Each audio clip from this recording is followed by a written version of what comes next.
Hello, everyone. How are you doing? Happy Monday to you. I am happy to be here and I hope you are as well. Really appreciate you joining.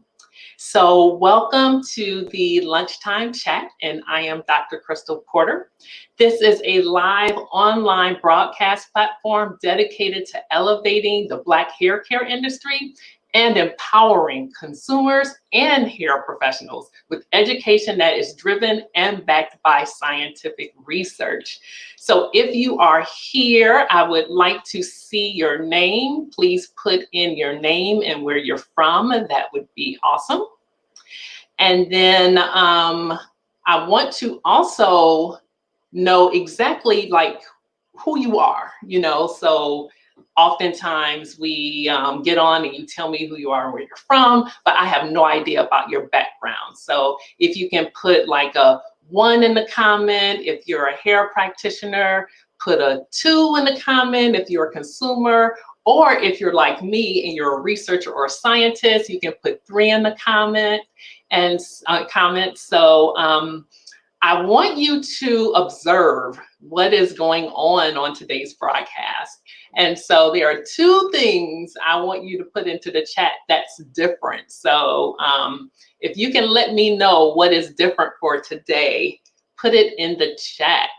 Watching from the Virgin Islands. Awesome. Thank you for joining, Taria. And let's see if anyone can come up with what's going on. But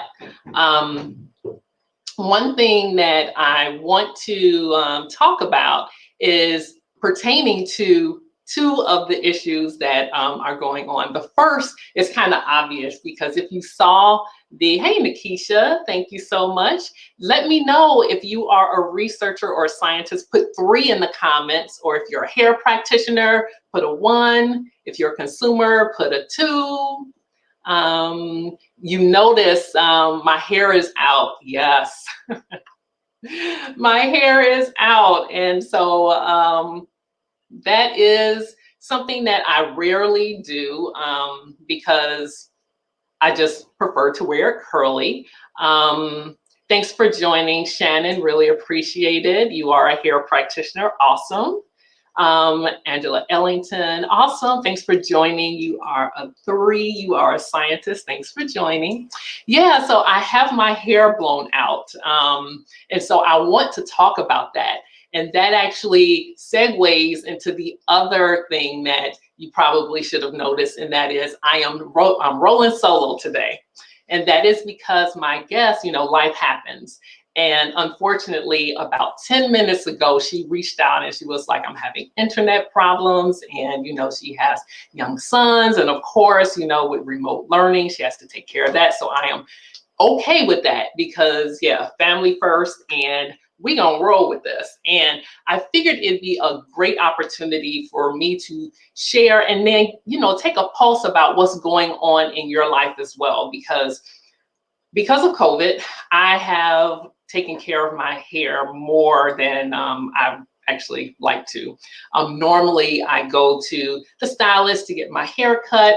But unfortunately, because of COVID, I chose not to. And not to say that I don't feel comfortable right now going to a stylist because they've shown that wearing masks and with the decrease in occurrences, it is getting better. And there was a big news article some months down the line where someone had went to a Supercuts and someone was contagious and then they got serviced. And so wearing masks actually helped people not to help the spread, because when they did the contact tracing, they were able to see that no one else besides the person who came who was contagious, actually everyone was protected. So I'm not really afraid. I just, didn't have really the time to go and visit. And so thank you for joining, Joyce. You are number 2, so you are a consumer. Thank you for joining. But yeah, I wanted to talk a little bit because I think a lot of you are probably experiencing the same types of things that I experienced with trying to do your hair yourself. Some people were tackling trying to do their hair themselves, even without COVID, right? Because everybody's going natural and people don't feel like they need a cosmetologist. And I'm here to tell you, I don't believe that that's true. I think that people need cosmetologists, but I think they need, as I've said before, I work with serious and conscientious hair practitioners. And I think that's really what people are looking for, because I have a ton of people asking me questions about who do you recommend or what do I need? And while I can help out in guiding you to what you need in terms of you looking and feeling beautiful, that's something that I can't necessarily help with. That is what stylists were trained to do. Hi, Renee. Thanks for joining. Put into the chat whether or not you are a hair practitioner, put a 1. If you're a consumer, put a 2. And if you're a researcher or scientist, put a 3. So I know I already have 2 scientists on here. Denise actually has trichologist in her name, so we know that she is definitely a hair practitioner. And Taria says, yes, for me, I'm a little unsure of going into salons right now. And I do understand that, especially if you have underlying conditions. There are a lot of reasons why you can stay out. However, I really do feel that with the cases going down, of course, we don't want them to jump up. But I think that with the case with Supercuts, it's been shown that, you know, mask wearing is very effective. In addition, now they're talking about wearing 2 masks, right? So if you want to have even double protection, you can start wearing 2 masks. And I actually think that that's pretty cool, because I have a lot of fashionable masks, but I don't feel that they're necessarily the ones that are going to protect me the most. So if I wear like my N95 mask, which will protect against 95% of, or it'll be effective up to 95%. I think that's an option as well, especially if you're going to be in an area where you are going to be around some other people you are unsure of. Hey, Chantel, thanks for joining. And you are a 2. Awesome. You are a consumer. Yes. You say you look great in any hairstyle. You're so sweet. Thanks, Chantel. Really appreciate that. Tiffany, you haven't seen my hair straight in years. Yeah, it has been a while. Let's see. It's been, oh, you've been double masking. Okay, from the start. Oh, okay. So yeah, you were ahead of me. I just really, you know, wore the surgical mask and the N95 mask, depending upon where I was going. So that's cool. Tina, thanks for joining. Remember, put in a number, because I really want to see, you know, the breakdown of everyone's expertise or non-expertise, or, you know, your perspective. So 1 if you're a hair practitioner, 2 if you're a consumer, and then 3 if you're a researcher. So yeah, I wanted to talk about my experience because I have it straight because I had to clip my ends. And so I am not a stylist. I actually don't like doing my hair myself at all. But because I didn't anticipate needing to clip my ends, I was cleansing it just like, you know, you normally do. And as I was combing through the conditioner in my hair, I could tell that my ends were really snagging and tangling, which is one of those telltale signs that you need your ends clipped. So while I didn't anticipate it, that's something that I decided to do. So Denise, you are a 1 and a 2. Yeah, you're a consumer as well. So that's actually what I'm talking about, me being a consumer and having these needs, right? But being able to manage myself. So for weeks, I had spent time just looking at the differences in the length of my hair. And so you can tell that I'm not a professional, because my right side was longer than my left side. And I was like, forget it, you know, the ends are, you know, where they need to be. And when you wear your hair curly and natural, you can kind of hide it a little bit more, even though there are styles that, you know, make it more obvious than other styles. But that's something that's needed. So how many of you actually are tackling your hair yourselves? I'd like to know that. So put a 1 if you are doing it all yourself during COVID, and put a 2 if you feel that you have to still see a stylist, because I definitely understand. So thanks for joining, DL. Really appreciate it. But I'm curious because I think a lot of us are struggling. And I'm very blessed that I've been doing my hair for a number of years. And you can probably also notice that even though it's straighter, it's not what I consider bone straight. And that's on purpose because I use a heat setting that is considerably lower than what would be needed to have it bone straight. So my setting was on this time about 400, so I don't have the exact number, but the dial was between 400 and 420. And that is degrees Fahrenheit, not Celsius. So that is something that I know that when I start to put water on my hair again, it will revert back and then I can have my curly look again. I have found that when you use, for my hair in particular, if I use higher settings, then I would have a higher chance of having those ends that will stay straight. So thanks for joining, Leola. Yeah, and you said that Tiffany says you only go in for color. Yeah, well, that was me too, which is why that ombre look is, I'm faking the ombre look because in actuality, it's not that it was on purpose that my ends are colored. It's just that I haven't had color because I haven't been in the salon, and it's been since maybe October of 2019. So my hair has grown out a lot. And so I have that look. So I just don't have color because I refuse. See, I know my limitations. So while I may hack my hair with, you know, clipping my ends, I refuse to jack myself up by trying box color. That's just not gonna happen for me. So know what you can do, and I'm not willing to risk that. So that's something you need to keep in mind too. So Denise says you are a 2 because you need to be pampered. Okay, so even though you are a licensed practitioner, you want to be pampered outside of your salon. You want to hold yourself accountable to your personal stylist. That's nice. Other than that, you are exhausted after you work. Yeah, I can't imagine. Yeah, because me doing my hair is also very exhausting. I really have to psych myself up to do it.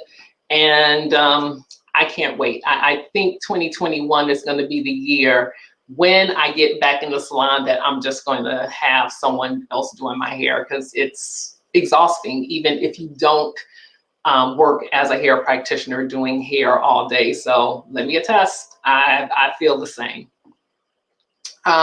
So how many people have had hard times with their hair? So what is one of the things that you have struggled with during the time of COVID? One of the things that I struggle with, my ends being clipped is, you know, okay. But I have to tell you, I'm trying to embrace my gray hair. That was actually the reason why I stopped getting relaxers, because I knew that I could not relax and color. And so I was like, okay, I have to choose one.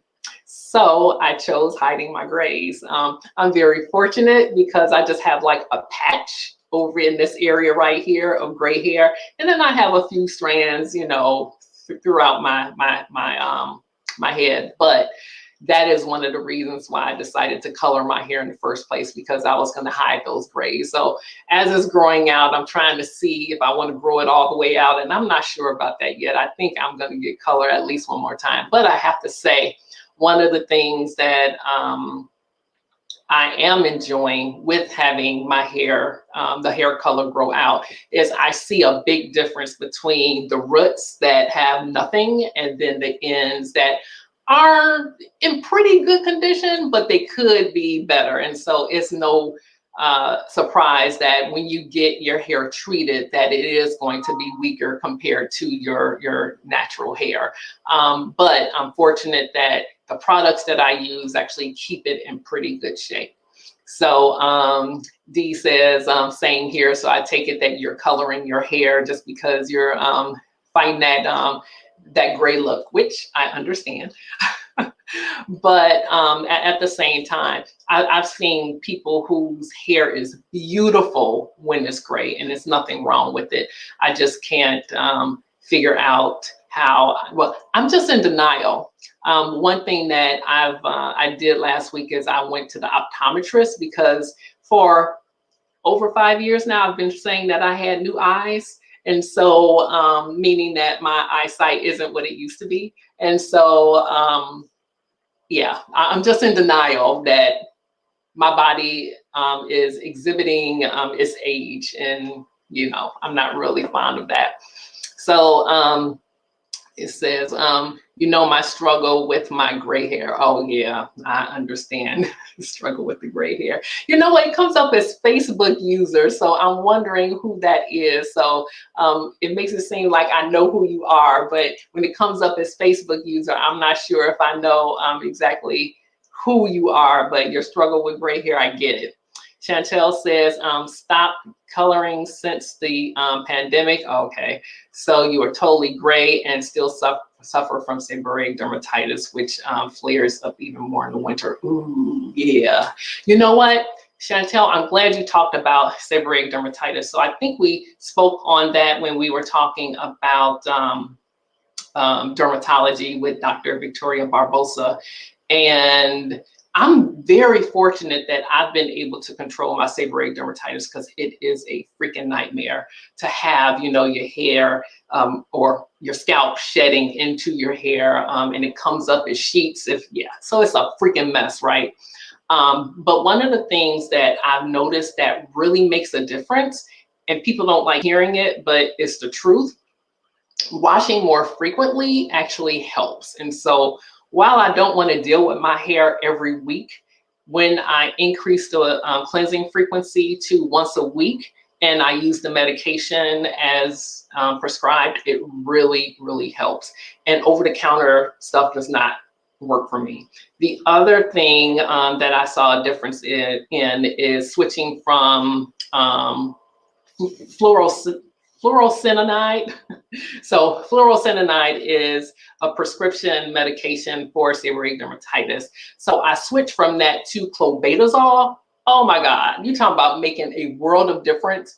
That makes a world of difference. So I don't know what medication you're using, Chantel, but if you go and you see your dermatologist, definitely let them know that clobetasol is something you'd like to try if it's something that you don't have already.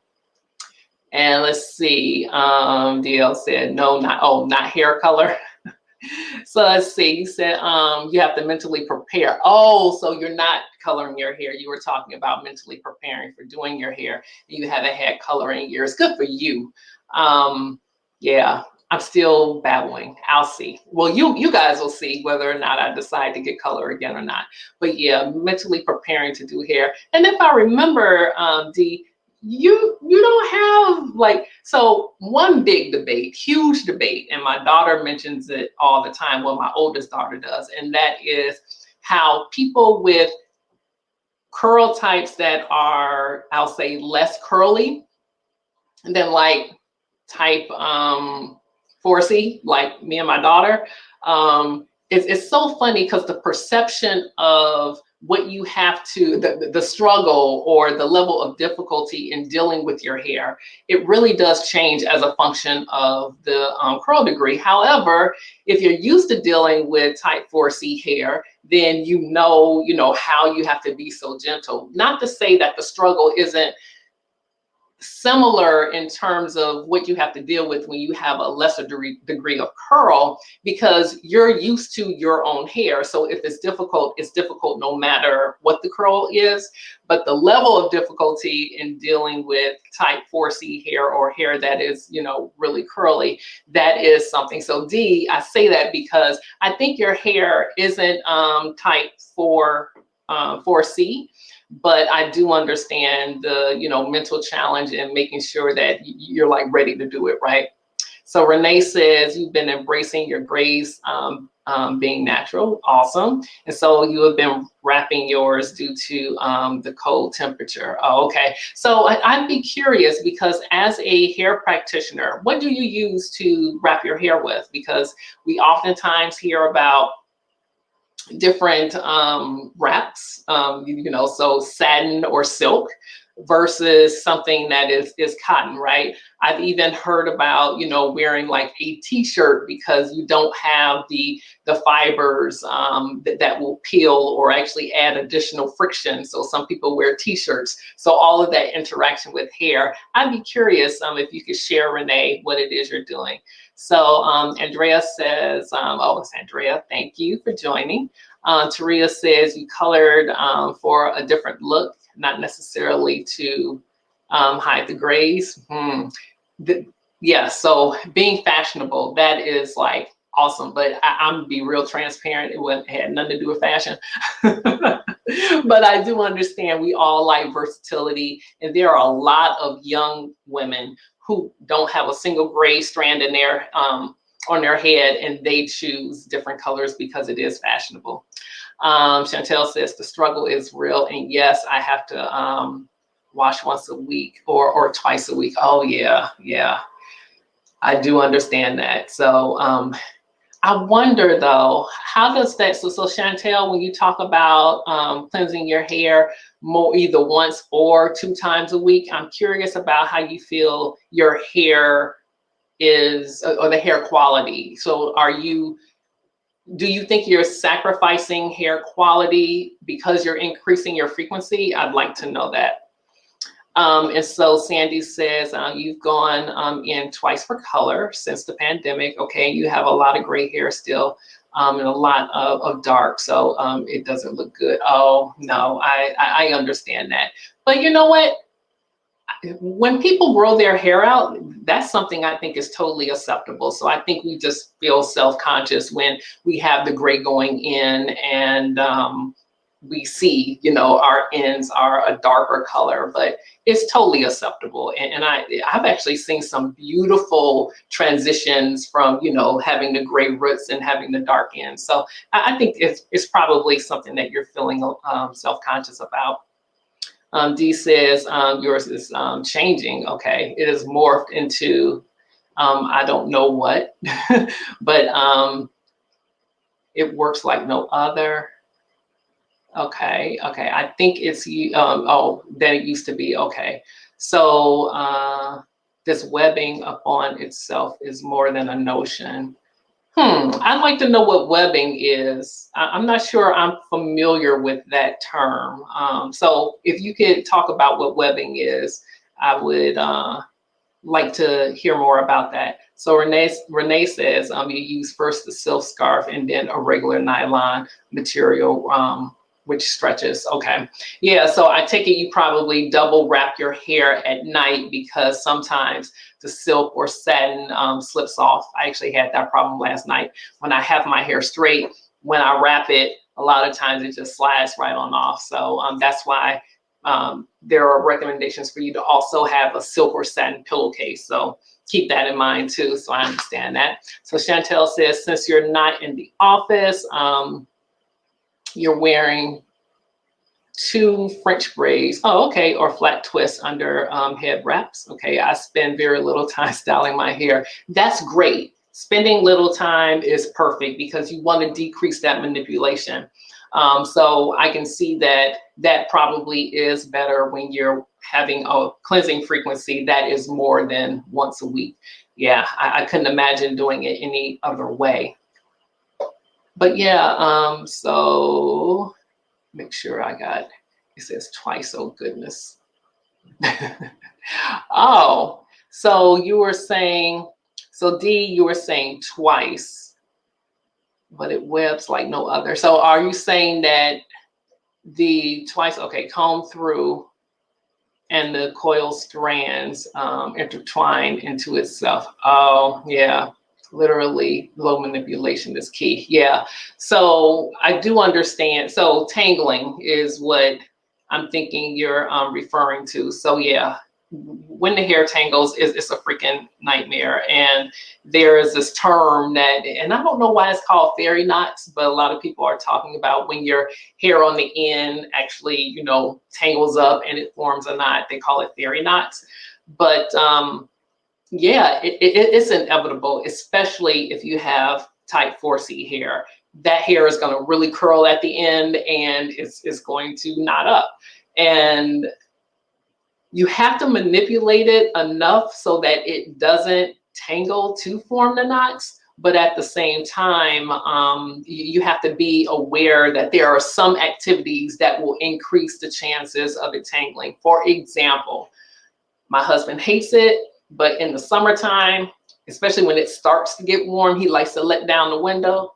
And I'm like, you need to turn on the air, because while my hair, even if it's not straight like this, when my hair gets to blowing in the wind, it's increasing the likelihood that my hair is going to tangle. And especially if I'm wearing it curly, which I normally do, then it's just going to knot on up. You know, it's going to blow and tangle and form knots. And so I have to manipulate it more to get it untangled. And when I manipulate it, then it's going to increase the chance of it breaking. So that's something that I have to struggle with. And while I would love to be someone, you know, in a convertible with my hair blowing in the wind, that's just not going to happen, because I care too much about my hair to let that happen.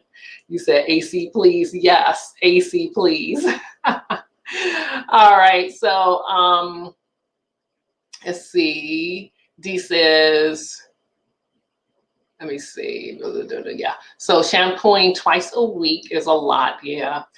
For the other thing. Yeah. I do understand shampooing twice a week. But sometimes if you have those scalp ailments, then sometimes it just calls for you to do that. Especially if you are suffering from hair loss. That's another thing. You know, a lot of people are like, oh, I don't want to manipulate it because I don't want my hair to come out. No, you need to cleanse that scalp. So keep that in mind as well. Shannon says, can that be a strand issue too? Now, Shannon, are you talking about in terms of tangling, the strand tangling, or forming the knot? So I want clarification on that so I can address that. And then D says, for you, it's the length of your hair and not just the ends. Oh yeah. Oh yeah. So it's no surprise for people who deal with hair day in and day out that curl can definitely, or length and curl can dictate just how often your hair will tangle. So that's something we've also shown scientifically, but people who mess with their hair already know length is a big factor. So Kathy says, thank you for defining fairy knots. You're welcome. Yeah, you see it all the time. And I don't know why they chose that phrase to just describe your hair forming a knot at the end. But yeah, that is what it's called. And then Tria says, they make it look so easy in the movies, hair blowing in the wind. Yeah, right. Until you have to deal with it, or you have hair that tends to be a little bit more fragile, like myself and others, you guys out there. So yeah, just be very careful when you have your hair blowing in the wind. You really have to be mindful of that. Shannon says, there is a condition that speaks about thick and weak points in the strands. Oh, okay. I'll find the name of it. Okay. So you were talking about the individual strands being or having weak points in the strand. So one of the things in science, in physics, when you have a material and the shape of the material may change as a function of the length in the instance of our hair. So when you have that change in length, so not change in length, the change in the structure along the length. So let me get my little mock-up hair strand here. So here is a telephone cord in case some of you youngins don't really know what this is. But imagine this is a curly hair strand. And sometimes along the length of this hair strand, so say somewhere in the middle here, you actually have what's called a kink. And so for those of you who have heard me talk, when I talk about kinky hair, I'm not talking about anything derogatory, and I'm not trying to use disparaging words to describe hair, but when you say kink, I love it, because when you look under a microscope and you see that the hair actually kinks, so it's not, this is more of a twist, right? It's twisting. But when you have a kink, it's actually a kink. It's a change in the morphology or the shape along the strand. And when you have that, in physics, it's called a stress concentrator, or in material science, a stress concentrator. And a stress concentrator is an area where you have a change in the structure that could lead to more force or more stress as you are manipulating it. So if there was a kink in the middle of this hair strand here, then that in itself is a stress concentrator. And when you tug on it or manipulate it, the force is going, or the stress that the hair feels is going to be right here in that kink area. And so what you say is right on point, Shannon, when you say that, talk about the thick and weak points, or the stronger and weak points along the length of the hair. So you're absolutely right. You can have breakage as a result of differences in the morphology or the shape along the length of the fiber. And so Chris, hey Chris, good to see you. You said enjoyed listening to this, Crystal. You have a very curly hair and color at home. Oh yeah. So I think I need better products and more knowledge. I go to the salon once a year, and I just had my daughters give me a trim, so I may not go at all. Okay, low maintenance is my goal. Yeah, I understand that. Whew, because time, I mean, nowadays it's really, we have all these advancements in technology, but then I think it's more complex now in terms of how we spend our time. So unfortunately, we don't have the time that we used to have. I think technology, you know, we are expected to do more because of the conveniences that we have to do more. So yeah, I understand you wanting to take more time, Chris, because time is definitely not on our side. So Sandy says, is there a way to charge the kink, or to change? See, I told you I went to the ophthalmologist for a reason, right? Or optometrist. I went to the optometrist, not the ophthalmologist. But anyway, let me read this right. Is there any way to change the kink along the strand, or is it forever there? That's an excellent question. It's forever there. Unfortunately, yeah. As it grows out of the scalp, it's going to keep that morphology. However, what you can do is try to decrease the chance that it's going to be affected by using lubricants, right? So products, a lot of people use oils. I love silicones personally. They lubricate. So oils and silicones lubricate. And there is this big debate about silicones, and it really, so from an environmental standpoint, it's not so good for our environment. But as far as health hazards, there have not been any data that shows that silicones can affect your health in a negative way. So just to let you know that. So I love silicones because it does increase the lubrication, so it decreases the forces that you have when you manipulate your hair. So great question, Sandy. Chris says, you look amazing, by the way. You're so sweet. You are aging gracefully. You're so sweet. Thank you so much. Really appreciate that. So yeah, so I'm here to answer any questions that you may have. And so, as I said, I'm flying solo, but I do want to also mention that when I had Tamara on, and she was talking about stylists being prepared to handle the pandemic and actually being just, you were taught in your training how to make sure that things are sanitary. So I just want to say thanks to, let me see, who gave me the idea. It was a guest on the show who actually gave me the idea to give advice about how to find the right stylist for you, or how to increase the chances that you'll find the right stylist for you.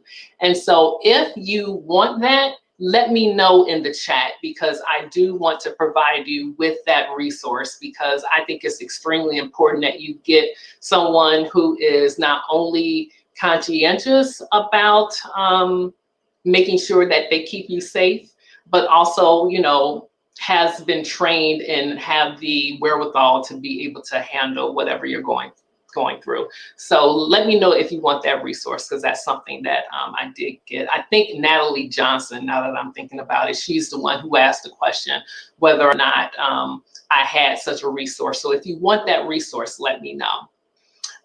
So let's see. Renee says, oh, conditioning treatments with steam. Oh, okay. So Renee is also giving some suggestions. Shannon says, what about products like, Olaplex and protein treatments? Ah, yes. You know what? I have a number of hair practitioners here. I'm going to have them answer that question, because Olaplex actually does have data that it does help. So let me back up a little bit and explain Olaplex to those who may not know. So Olaplex is a product that is used to actually help to fortify, so to speak, the hair fiber, particularly if you're getting hair color. And so they have data that shows that your hair is in better condition using Olaplex with color compared to without color. So, I mean, without Olaplex. So if you use Olaplex, it does decrease the chance that your hair is more compromised. So I love it when there's data, and they do have that data. So thank you for asking about that. Chantel says, yes, you're looking for a hairstylist, please. Yeah. So thank you for letting me know. I am passionate about making sure that people are matched with those who need it. Because I get a lot of people who ask me my opinion, and I can let you know, I can test your hair, I can do all kinds of stuff and say, okay, this is what's going to help your hair be in its best condition.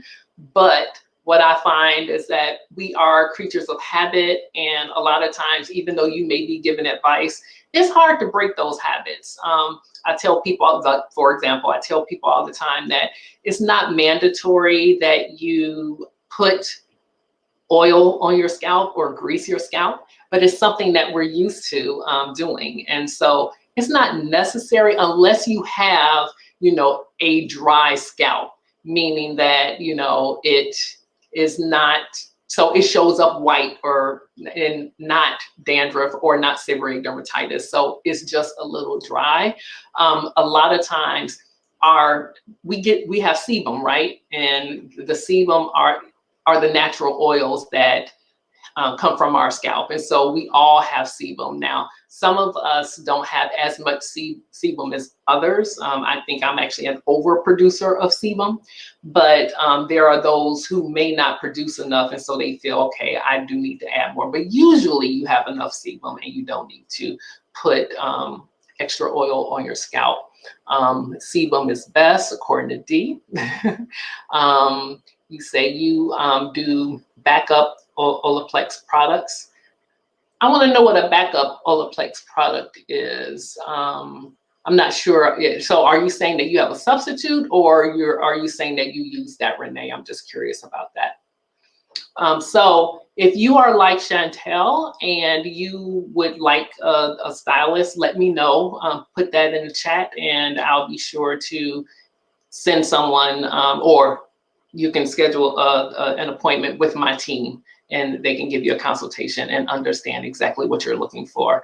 Also, if you have someone who, or need someone who can assist you virtually, that's something that can be handled as well. So Kathy says, you haven't been to a stylist in over a year. I understand. You say you like braids and am concerned about the time exposure. Okay. By the way, I've learned to do my own hair and it's been good enough for now. Okay, thoughts? Yeah, especially when it comes to wearing extensions or braids. So are you adding extra hair to your existing hair? Are you just braiding your own hair? What is the tension that you're using in braiding your hair? There are a lot of variables that need to be considered. So thinking about what you need to be mindful of. The first is the amount of tension that you use. So the good thing is that, Kathy, you're doing your hair yourself. So you know, you're not going to do it so tight because you can feel it yourself, right? So that's an advantage. The other thing that we have studied, me and my research partner, Dr. Jared Hampton Marcel now, we did a hair prosthesis study, and we were definitely able to see that the environment of your scalp changes as a function of wearing hair prosthesis. And what that means is the state of the scalp is different when you have extra hair on your hair or you wear hair extensions compared to wearing your hair natural. We don't quite know what that means yet, because we also know that there are those who are more sensitive to particular types of hair extensions. So the brand of hair extension plays a role. We know that the treatment of the bought hair is different. The makeup of it is different depending upon the brand. And of course, they aren't disclosing that information to anyone. You know, it's proprietary for them to make the hair and to have it so that, you know, they can sell it in a way that's acceptable to us. So I say all that to say there are a lot of variables. And Kathy, I would love to, and I'm trying to choose my words wisely, there are some options out there that I think you may want to consider. However, I don't fix what's not broken. So if you're not having a negative impact on the hair brand that you're using, then that's good, but that can play a role as well. And we're still trying to study the impact of the different hair types. Renee says, meaning that you agree with Olaplex products, okay, and the capacity of improving the hair. Okay, so as a hair practitioner, you're actually endorsing that Olaplex actually helps with helping the hair to maintain some of its integrity. So thank you for that. Okay, so thank you guys. I really appreciate you joining me. The one thing that I want to just enforce is knowing that if you have any issues or any problems, if you have any questions about, you know, being frustrated about the lack of information available, or if you've wasted a lot of money, time, and resources, I mean, if you have answered yes, you know, that you feel that you have wasted money or that you're frustrated, you know, you're really in the right place. And I really thank you for joining us, because that's really why the Our Black Hair Matters movement was put into existence, because it is important for us to move the industry forward. It's important to educate, to empower, and then that leads to the elevation of the industry. So thank you for that. So I do have a freebie that I give away. It is a resource that talks about the 3 biggest mistakes to avoid when caring for your curly hair. So if you want that resource, if you haven't already gotten it, you can definitely go to ourblackhairmatters.com and you can get that. And if you are a person who is concerned about, you know, the stylist or need recommendations, then you can schedule a 15-minute call. You can put call in the chat if you want that. I have your name in mind, Chantel, to make sure that I reach out to you. But for others, if you put call, or you can go to bit.ly, so bit.ly/OBHM, which stands for Our Black Hair Matters consult. You can also go there and schedule a 15-minute call, but just putting call in the chat will work as well. So, all right. So if there aren't any other questions, I want to conclude this, but I thank you for joining me, and especially rolling with me solo since we had a change in plans, but really appreciate you coming. And thank you for putting the link in the chat. So if you do want to consult, just click on that link. And With that, always take care and love your hair. Goodbye.